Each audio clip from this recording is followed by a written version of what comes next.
Assalamualaikum warahmatullahi wabarakatuh. Kembali lagi dengan saya Ceni Hidayati dalam video pembelajaran komunikasi organisasi bersama Bapak Dr. Hanif Al-Qadri. Nah, dari program studi Administrasi Pendidikan dengan NIM 20002078, Fakultas Ilmu Pendidikan Universitas Negeri Padang. Sekarang saya akan membahas mengenai komunikasi internal dalam organisasi. Nah, kali ini kita akan coba melihat dari konteks publik internal yang terjadi dalam organisasi. Nah, ini kan terbagi menjadi dua bagian. Yang pertama, bagaimana fungsi pesan atau informasi yang berkembang secara terstruktur ataupun tidak dalam sebuah organisasi lembaga keperusahaan. Dan yang kedua, bagaimana jaringannya? Jaringan dari komunikasi formal yang ada di sebuah lembaga. Nah, ini akan kita bahas satu persatu. Kita mulai dari yang pertama, yaitu fungsi pesan atau informasi. Nah, setiap pesan, setiap informasi yang disampaikan oleh seseorang dimanapun mereka berada sebenarnya mempunyai maksud dan tujuan. Begitu juga dengan pesan atau informasi yang dikirimkan dalam sebuah organisasi, lembaga, atau perusahaan. Pasti ada tujuannya. Nah, ada alasan tertentu mengapa pesan atau informasi itu dikirimkan kemudian diterima oleh orang atau bagian-bagian tertentu di lembaga tersebut. Nah, fungsi utama dari pesan dalam organisasi, kalau kita coba kalkulasikan dari banyak sumber, dari banyak pakar komunikasi yang ada di dunia, termasuk tulisan-tulisan yang berkembang di jurnal-jurnal internasional, termasuk buku-buku dari pakar-pakar Indonesia. Nah, ada 4 fungsi sebenarnya kalau kita kelompokkan.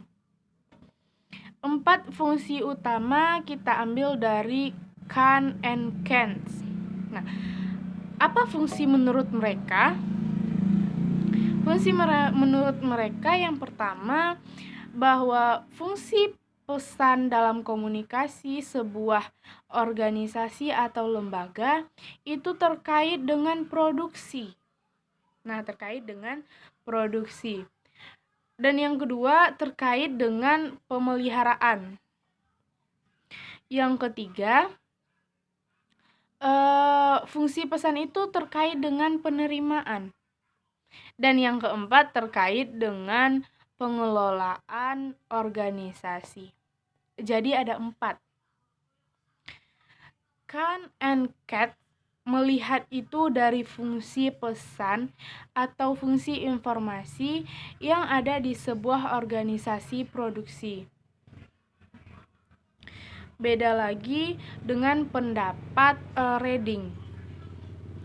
Nah, akan kita bandingkan beberapa pendapat sehingga nantinya kita bisa mengambil garis merahnya. Secara umum ada fungsi dari pesan atau informasi di dalam sebuah organisasi. Nah, kalau dari Reading, ada 3 alasan pengiriman pesan. Yang pertama, untuk melaksanakan tugas. Secara umum sangat jelas, pelaksanaan tugas dari seseorang ke seseorang. dari bagian ke bagian yang ada dalam sebuah organisasi. Nah, yang kedua untuk pemeliharaan. Dan yang ketiga untuk kemanusiaan. Jadi dia melihat hanya untuk pelaksanaan tugas, pemeliharaan, dan kemanusiaan. Nah, bagaimana dengan Thayer? Menurut Thayer ada 5. 5 menurut Thayer itu adalah yang pertama memberikan informasi.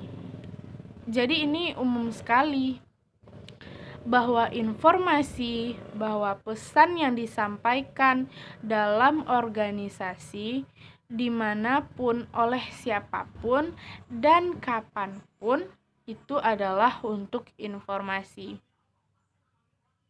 Jadi pesan itu adalah untuk menyebarkan informasi. Nah, fungsi yang kedua, informasi yang disampaikan atau pesan yang disampaikan itu adalah tujuannya untuk membujuk seseorang, membujuk suatu lembaga, dan membujuk suatu bagian. Membujuk untuk apa? Melakukan sesuatu sesuai dengan apa yang diinginkan. Nah, fungsi yang ketiga menurut Thayer, dia melihat dari garis perintah bahwa pesan, bahwa informasi yang disampaikan adalah berupa maksud untuk memberikan perintah. Nah, yang keempat memberikan instruksi. Dan yang kelima mengintegrasikan organisasi. Nah, jadi organisasi yang terdiri dari bagian-bagian diintegrasikan semuanya menjadi satu kesatuan untuk mencapai tujuan dalam proses kerja. Nah, satu pendapat lagi untuk membandingkan perspektifnya tentang fungsi message, pesan dalam proses komunikasi dalam organisasi.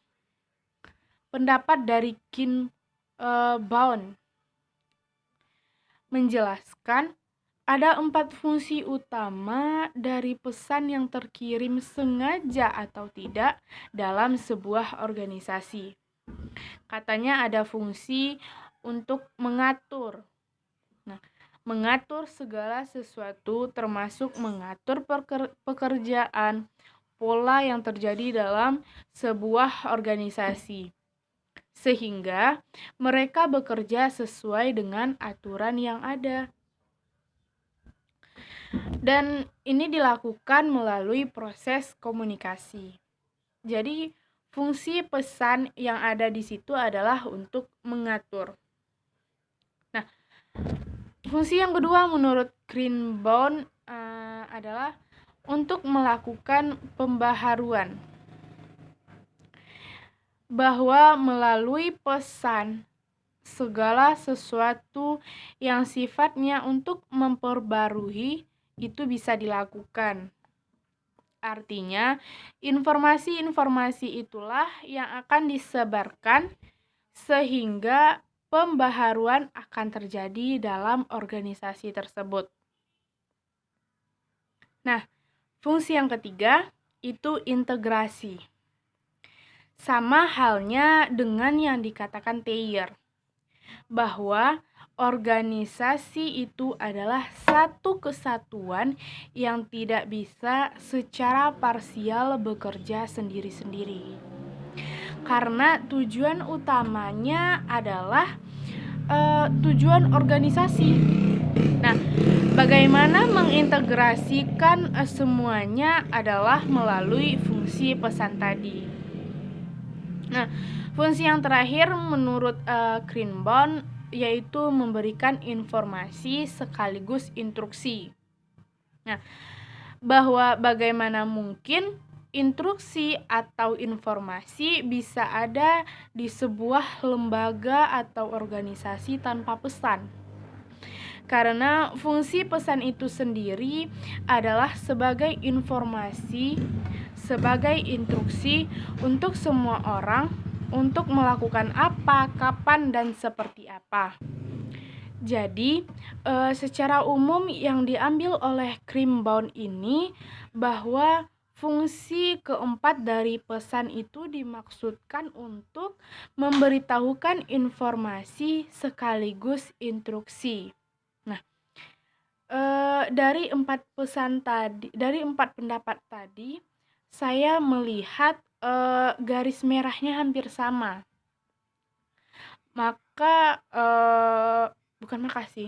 Jadi ada beberapa perbedaan di antara pendapat-pendapat tadi.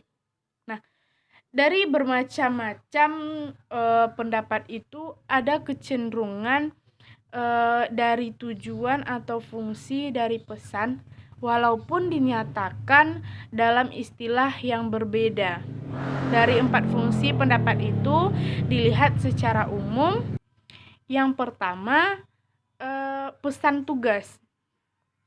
Maksudnya adalah pesan-pesan, bahwa fungsi untuk pesan itu adalah tugas, bahwa pesan-pesan yang berkenaan dengan tugas-tugas organisasi oleh anggota organisasi melalui informasi atau penyebaran pesan yang disampaikan oleh para kebijakan manajemen yang berada di lembaga atau perusahaan untuk kemudian disebarkan dalam bentuk pesan.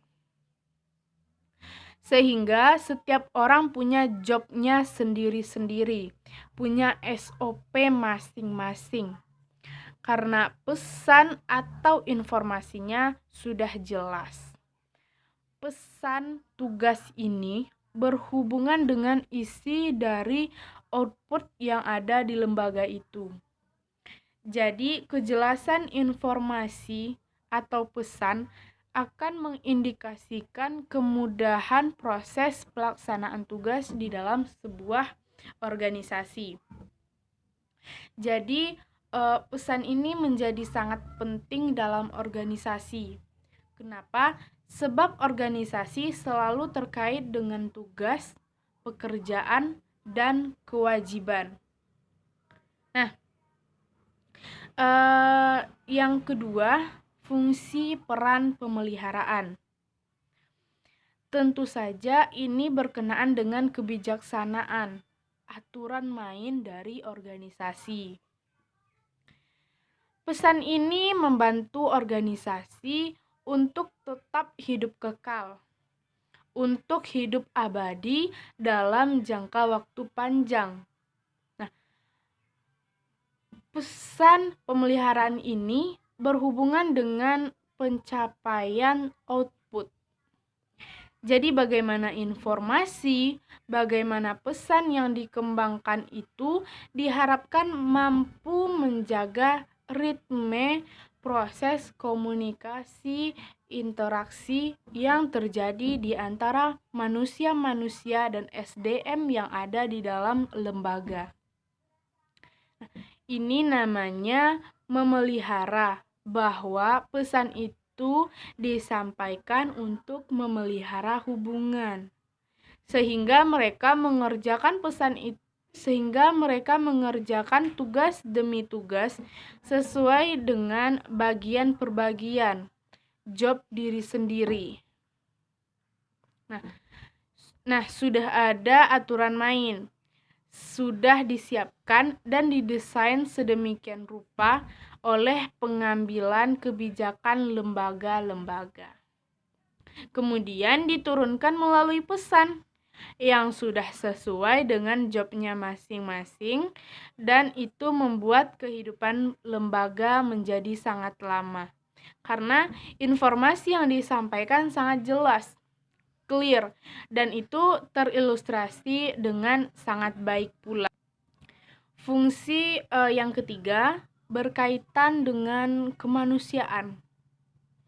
Karena yang menjalankannya adalah manusia dengan nilai iman di dalamnya.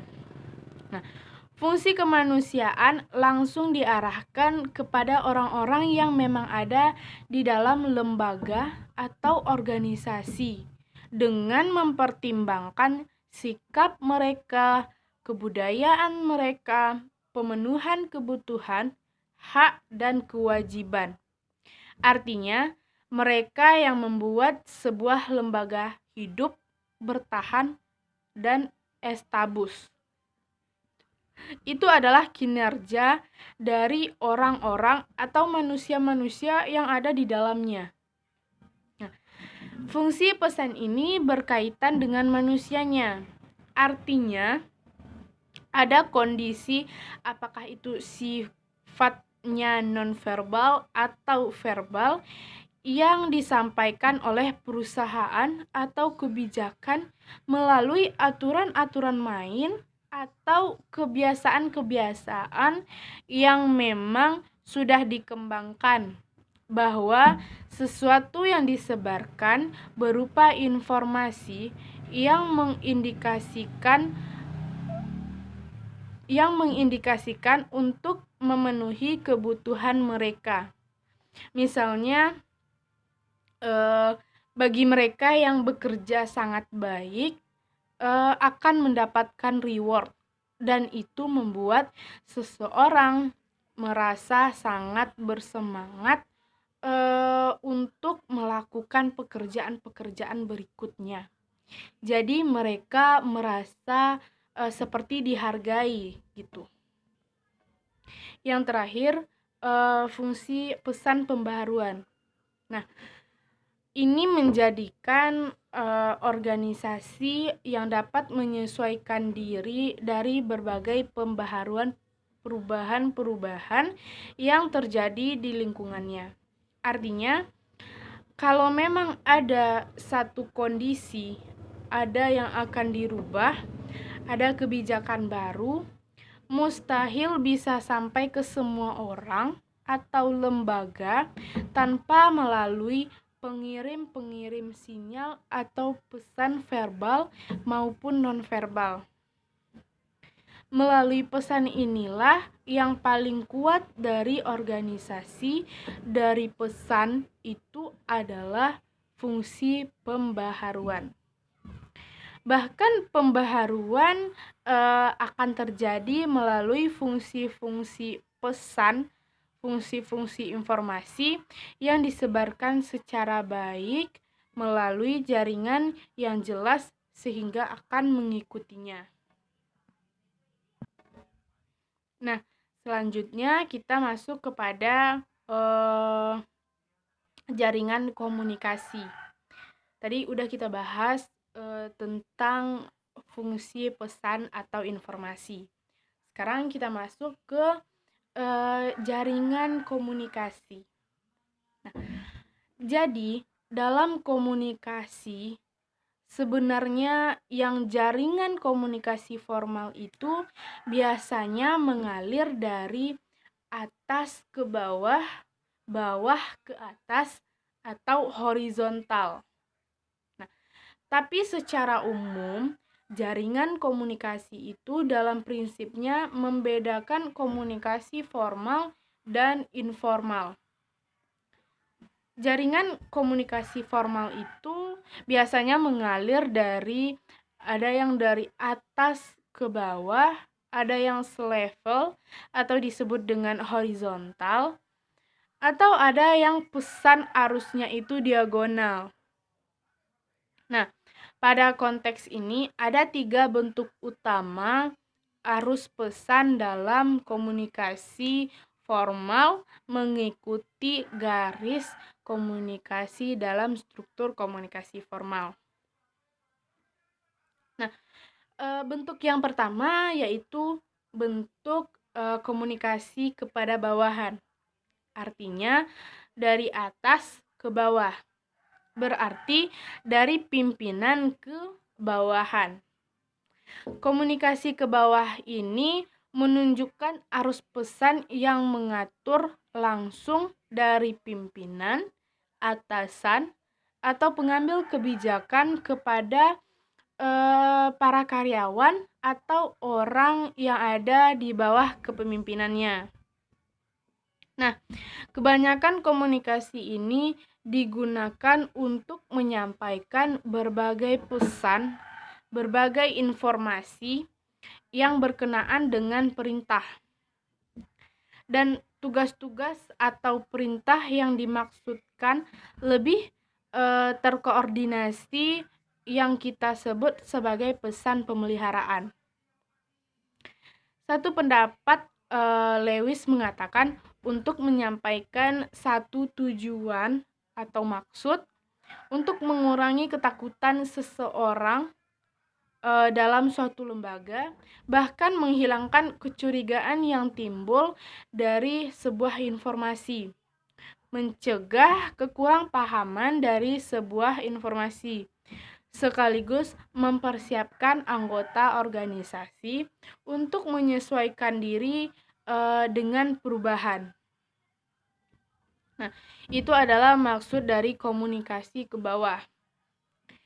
Jadi ini termasuk ke dalam kategori pesan pemeliharaan. Untuk komunikasi ini ada beberapa tipe yang harus dipahami. Secara umum, komunikasi ini bisa diklarifikasikan menjadi 5 bagian. Yang pertama, instruksi tugas. Artinya, pesan yang disampaikan kepada bawahan apa yang sebenarnya dan bagaimana mereka harus melakukan. Itu disampaikan melalui perintah. Instruksi tugas yang tepat dan langsung ini cenderung dihubungkan dengan tugas-tugas yang sederhana yang hanya menghendaki keterampilan dan pengalaman. Karena instruksinya lakukan perintah, selesaikan. Yang kedua, rasional pekerjaan.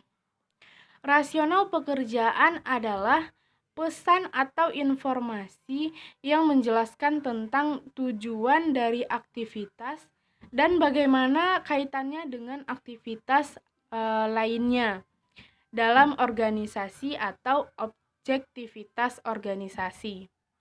Jadi ada rasional atau kejelasan dari instruksi pesan yang disampaikan tadi. Nah, bagian yang ketiga, ideologi. Bahwa pesan ini mengenai perluasan dari pesan rasional. Pesan ideologi ini mencari songkongan dan antusiasme dari anggota-anggota organisasi yang banyak digunakan untuk mendapatkan loyalitas, moral kerja, dan motivasi bekerja. Semakin tinggi pengaruh dari pesan yang disampaikan tadi, maka semakin cenderung akan menjadi tinggi pula tingkat moralitas, loyalitas, dan motivasi para pegawai dalam bekerja. Nah, bagian yang keempat adalah informasi. Informasi pesan yang dimaksudkan adalah memperkenalkan bawahan dengan praktek-praktek komunikasi, aturan-aturan komunikasi, kebiasaan, dan keuntungan yang berhubungan dengan instruksi profesional. Nah, bagian yang terakhir yaitu balikan adalah pesan atau informasi mengenai ketepatan individu yang ada di lembaga dalam melakukan pekerjaan. Ini merupakan bentuk komunikasi dua arah. Nah, kita masuk ke yang kedua, bawah ke atas. Artinya, informasi yang mengatur dari bawahan kepada atasan sesuai dengan hierarki atau struktur hierarki. Tujuan dari komunikasi ini adalah memberikan balikan atau instruksi, perintah, SOP yang diberikan kebijakan-kebijakan, segala sesuatu yang disampaikan oleh pimpinan dalam memberikan saran, pertanyaan, pendapat, kritikan, ataupun masukan. Nah, menurut pendapat Goldberg menyatakan komunikasi ke atas berfungsi sebagai balikan oleh pimpinan yang memberikan petunjuk dari keberhasilan satu pesan yang disampaikan kepada bawahan dan dapat memberikan stimulus kepada orang yang ada untuk berpartisipasi dalam merumuskan kebijakan bagi departemennya. Kebanyakan harus menganalisa penelitian mengenai komunikasi ini, yang menyatakan bahwa supervisor dan pimpinan haruslah mendapatkan informasi dari bawahan mengenai banyak hal. Karena fungsi utama dari komunikasi ini mendapatkan data dan keinginan harapan dari bawahan. Yang diharapkan supervisor adalah apa yang dilakukan oleh bawahan, menjelaskan masalah pekerjaan yang tidak terpecahkan, terus menawarkan saran atau berbagai ide-ide, sekaligus menyatakan bagaimana pikiran dan perasaan dari karyawan, muncul nilai merasa dihargai atau apa gitu. Jadi yang harus dipahami dalam komunikasi ini terkait dengan prinsip-prinsipnya. Artinya, dalam menyusun program komunikasi ke atas, ada prinsip yang memang perlu dipedomani oleh pimpinan yang disampaikan oleh Plessy and McEver yang menyatakan bahwa 7 prinsip komunikasi ke atas. 7 prinsip komunikasi ke atas yaitu yang pertama, bahwa program komunikasi harus terencana dengan baik, didesain sedemikian rupa, tidak bisa begitu saja secara informal. Dan yang kedua, program komunikasi ini harus berjalan terus-menerus. Artinya, harus memang ada media yang disediakan untuk meminta pendapat, saran, masukan, dan apa yang dirasakan oleh para karyawan terkait dengan pekerjaan mereka terhadap kepuasan mereka. Nah, prinsip yang ketiga, menggunakan saluran yang rutin yang disediakan oleh perusahaan atau lembaga dalam organisasi. Prinsip yang keempat, program komunikasi ke atas menjadi efektif dengan menekankan kesensitifan penerimaan ide-ide yang menyenangkan dari level yang lebih rendah. Artinya, membuka peluang untuk tidak mendapatkan tekanan agar mereka bisa menyampaikan ide-ide mereka tanpa beban dan ketakutan. Nah, prinsip yang kelima, program komunikasi ke atas itu memerlukan pendengar yang objektif. Nah, prinsip yang keenam, program komunikasi ke atas biasanya memerlukan pengambilan respon terhadap masalah. Jadi ada tindakan respon yang jelas. Dan prinsip yang terakhir yaitu program ini menggunakan bermacam-macam media dan metode untuk menunjukkan arus organisasi tadi. Dan itu dilakukan oleh pengambil kebijakan oleh lembaga. Dan itu akan memperoleh data yang empiris, yang baru, yang tentunya memberikan warna baru bagi lembaga perusahaan. Nah, yang terakhir, horizontal communication, bentuk dari jaringan tadi, yaitu horizontal communication. berarti satu level. Bahkan orang-orang yang otoritasnya dalam komunikasi itu relatif sama. Karyawan dengan karyawan, pimpinan dengan pimpinan. Dan nanti akan ada bagian diagonal namanya. Kalau karyawan bawah akan berkomunikasi dengan karyawan bagian B. Dan itu sah-sah saja terjadi. Dan pesan ini biasanya berhubungan dengan tugas-tugas dan tujuan dari kemanusiaan, koordinasi, dan lain sebagainya. Nah, itu materi yang saya sampaikan hari ini tentang komunikasi internal dalam organisasi. Semoga teman-teman dan audiens semuanya bisa mengerti atau bisa memahami apa yang saya jelaskan tadi. Semoga bermanfaat dan tunggu video pembelajaran selanjutnya, yaitu tentang materi selanjutnya. Assalamualaikum warahmatullahi wabarakatuh.